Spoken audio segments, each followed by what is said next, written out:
thinks he's arrogant, that I don't sin. I am masoom, clear, pure, immaculate. Thomas Carlyle describes that type of mentality. He said, he is pure as dead dry sand is pure.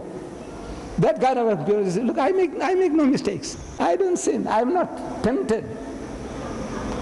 But Jesus Christ was tempted. Wasn't he tempted by the devil? The devil picked him up and took him to a high mountain. So he allowed himself to be tempted by the devil. Is that not a sin? That's a sin. Then on the cross he's crying, Eli, Eli, lama sabachthani, my God, why hast thou forsaken me? Allah forsook him, according to his words. He's a sinner. Allah rejected him, that's what he says. So turn the tables on the guy. You got to know a little bit here, there, and say, no, come on, man, everything will come to you, like a computer. All the answers will come. What was the second question? Oh, right. So we say, now, look, all these, David, Dawud alayhi salam, this was after Moses. This was after Musa alayhi salam. Dawud was born. When was he born? It was after Musa alayhi salam, after they came out from Egypt.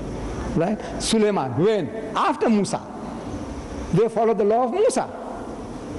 So the law of Musa says, you can cohabit with your mother, with your sister, with your daughter, with somebody else's wife, and yet your book doesn't condemn it at all. Your book doesn't condemn it. That means it's giving the okay. Did God reproach Lot? So what the hell, what you did?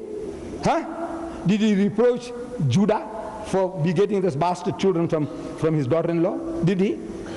Did he reproach the sons of David, one raping his sister and the other guy raping his mothers, 10 mothers in a row?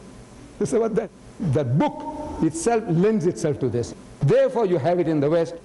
It's wholesale, endemic, child molestation, people cohabiting with their own little children. It's endemic, it's like an epidemic, it has grown. Same thing in South Africa, among the whites of South Africa. Yes, my brother.